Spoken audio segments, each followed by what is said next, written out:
Magandang araw po sa inyong lahat mga kababayan at welcome back dito po sa ating munting channel Pinas News Review, kung saan nare-reviewin po natin ang mga mahalagang balita dito sa Pilipinas. Mga simpleng komento sa mga issue dito sa Pinas at eto nga mga kababayan, kapapasok lang, Diyos ko po, nataranta na taong bayan. General Bronner nagsalita, ibinunyag na PBBM WPS. Nako, yan po ang ating alamin mga kababayan mula po rito kay News PH. Nasa description po ang full video link ng video ito. Subscribe na po kayo. At kung bago ka pa lang at di pa po nakapag-subscribe sa ating munting channel, please don't forget to subscribe at i-click na rin po ang bell notification para updated po kayo sa lahat ng ina-uploads nating reaction video. At eto na nga mga kababayan, sama-sama at sabay-sabay po natin pakinggan, panoorin at bigyan ng komento ang video ito. Eto na po. Gusto kong magbigay ng reaksyon tungkol sa malaking hamon, challenge o problema na kinakaharap ngayon ng ating Armed Forces of the Philippines sa pamumuno ni General Bronner. Okay, tungkol po ito sa panic, takot na nararamdaman ng mamamayang Pilipino sa posibleng giyera with China.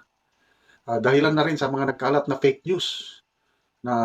Dahil sa mga fake news na ito, yun ang nagbibigay ng takot, pangamba sa mga kababayan natin sa posibleng giyera with China.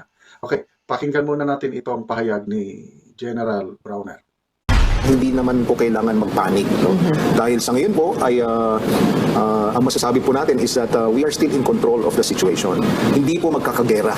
Don't panic. Ito ang payo sa publiko ni Armed Forces of the Philippines Chief of Staff General Romeo Browner Jr. kaugnay sa iba't ibang nangyayari na may kaugnayan sa seguridad sa bansa. Tiniyak ni General Browner na kontrolado nila ang sitwasyon sa bansa. Ginagamit po natin lahat ng instruments of national power. Hindi lamang po kasi military ang instrument of national power natin. We have economic, information, and diplomacy. Pinabulaanan din niya ang mga kumakalat na post o mga mensahe tungkol sa mga kaguluhan, maging ang presensya umano ng maraming mga tangke at sundalo sa ilang lugar sa bansa. Walaan niyang magiging magandang dulot ang giyera para sa bansa maging sa bansang sasakop sa atin. Ayaw po natin magkagera kasi talo po tayong lahat, no? Tayong mga Pilipino, so sino man yung sasakop sa atin or gustong sumakop sa atin, talo rin sila, no? Dahil wala pong mananalo sa gera. Yun po, ang kaya panawagan ng AFP Chief of Staff, don't panic. We are in control. Wow, what an assuring words. Problema, paano tanggapin ito ng mamamayang Pilipino? May maniniwala, meron ding hindi. Okay? Yung latest na video ni Senator Amy, nakakabigay talaga ng takot. Yung sabi niya na may nalaman daw niya na plano ng China na hindi na lulusob ang China sa Pilipinas using their army, navy, or what, ano na lang, hypersonic missiles na lang ang gagamitin. So yan mga kababayan, siguro ko napanood niyo na rin po ang video yan, no, ni Senator Amy Marcos. Talagang nakakabahala po yung sinasabi niya doon na may 25 location na na nakatakdang pasabugin, di ba? Ng China using hypersonic, no, missile. Nako naman talaga. Which is na ito po yung parang sino bang dito pinatatamaan mga kababayan? Si Senator Amy Marcos ba yung pinatatamaan ni General Bronner nung sinabi niyang don't panic, huwag kayong magpanic mga kababayan kasi kontrolado namin ang sitwasyon. Sinasabi niyo bang eto, naisip ko lang bigla kasi 'di ba? Sinabi ni General Bronner na don't panic kasi kontrolado namin. Pero sa Senator Amy Marcos, eto nagkakalat po ng impormasyon na kung saan hindi na daw lulusob ng palupa ang China kung di sa hangin na dadaan at magbabagsak ito ng hypersonic missile. Nako. Sino po ba talaga sa inyo ang nagsasabi ng totoo? Eto, pag nangyari po ito, mga kababayan, yung sinasabi ni Senator Amy Marcos, talagang Ako personally sisisihin ko dito si si Senator Amy Marcos, 'di ba? Kasi senador siya eh, 'di ba? Tapos sinabi niya lang wala siyang gagawin, dapat may gawin siya, 'di ba? Para mapigilan 'yan kasi alam niya na eh. Buti sana kung hindi niya alam mga kababayan, 'di ba? Na may ganyan. Na may hypersonic pala, nako. Oh. Di dapat talagang pigilan yan ni Senator Amy Marcos. Ha? Kung mapipigilan. Ha? Oh, sino po ba ang nagsasabi sa kanilang kasi parehas po silang nagtatrabaho sa gobyerno. Si General Bronner at si Senator Amy Marcos ay parehas pong nagsiservisyo para sa publiko. Ngayon, mga kababayan, sino po sa kanila ang nagsasabi ng totoo? Si General Bronner, sinasabi niya na kontrolado nila ang sitwasyon at huwag tayong magpapanik. Parang dito sinasabi ni Senator Amy Marcos na, "Hoy, maganda kayo." Parang nagpapanik, magpanik na kayo. Maganda kayo.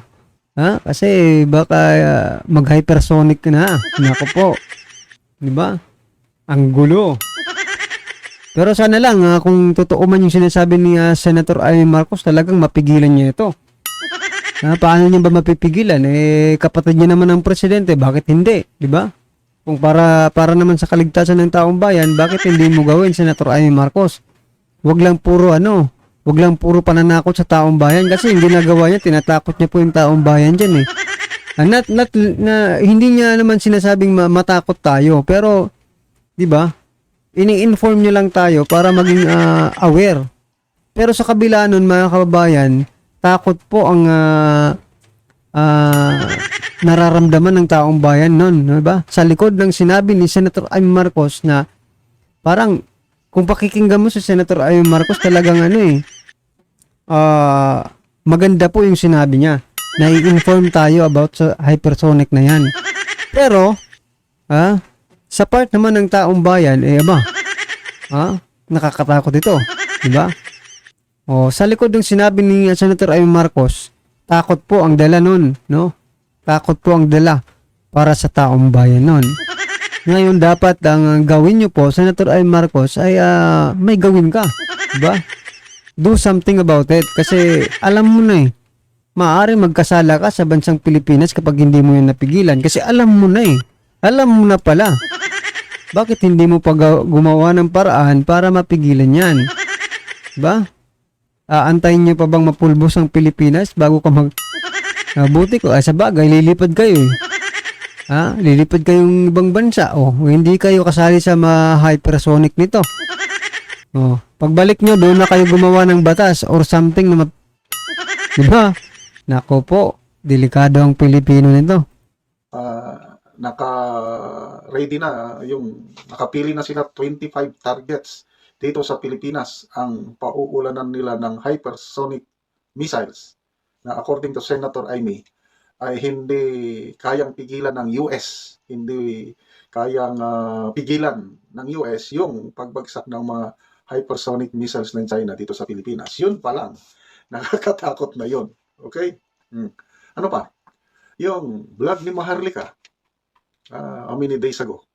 1 week na ba? Yung may tumawag sa kanya na isang general, may tumawag na taga Malacanang, tumawag na taga Congress, taga Senate, na iisa lang ang sinasabi, maghanda na ang mga Pilipino sa posibleng giyera. So, ayun, I believe, si Maharlika, hindi nag-ano ng fake news yan. Ipinaparating lang niya yung nasasagap niya sa kanyang mga puting ahas. And basically, karamihan na report ng kanyang puting ahas ay nagkakatotoo. So, after yung vlog ni Maharlika na gano'n, may tumawag sa kanya na general, ako naman ang tinawagan ng kaibigan kong general.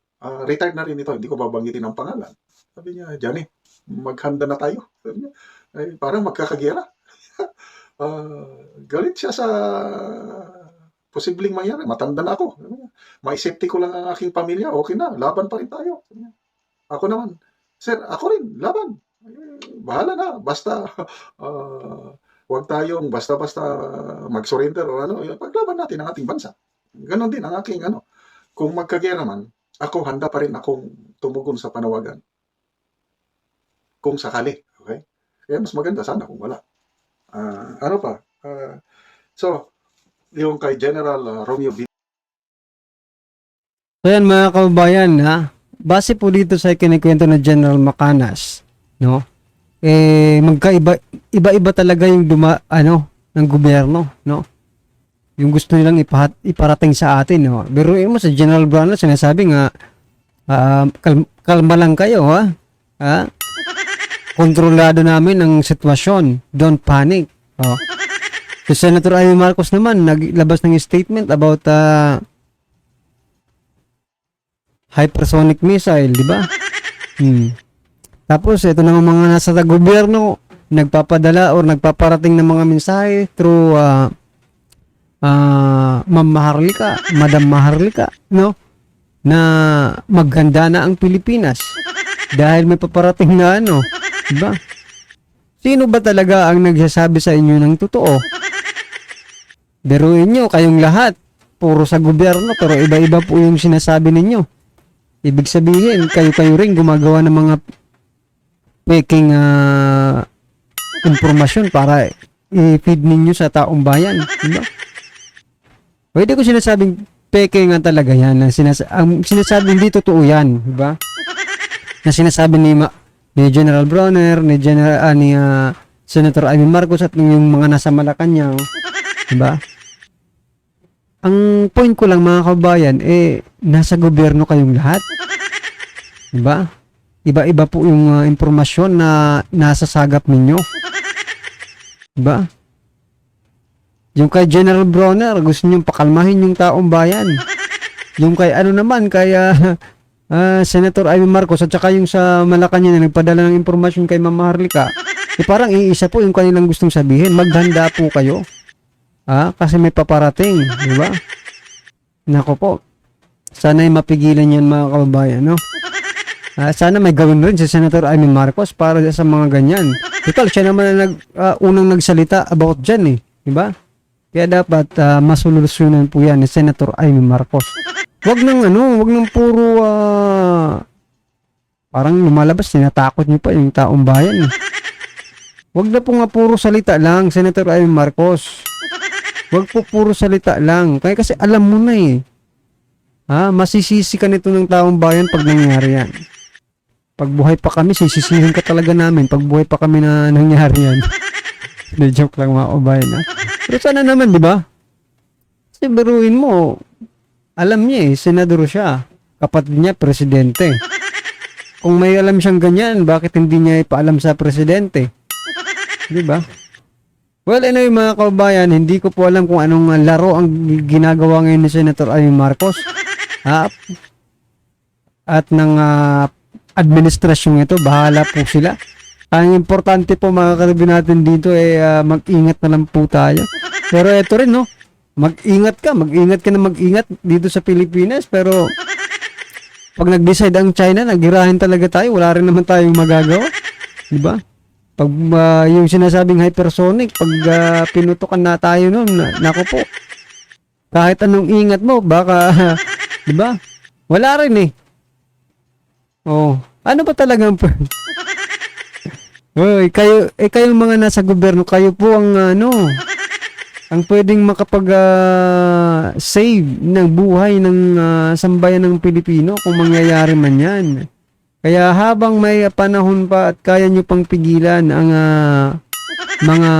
pwedeng mangyaring ganyan, sana naman po gawin nyo, di ba? Sa inyo po nakasalalay ang buhay ng bawat isang Pilipino. So yan mga ka-review natin, ano man po ang inyong reaction patungkol po sa video ito, ay comment lang po sa baba. Para at least alam po natin mga kababayan ang inyong pong reaksyon patungkol po dito. Right? Maraming salamat po.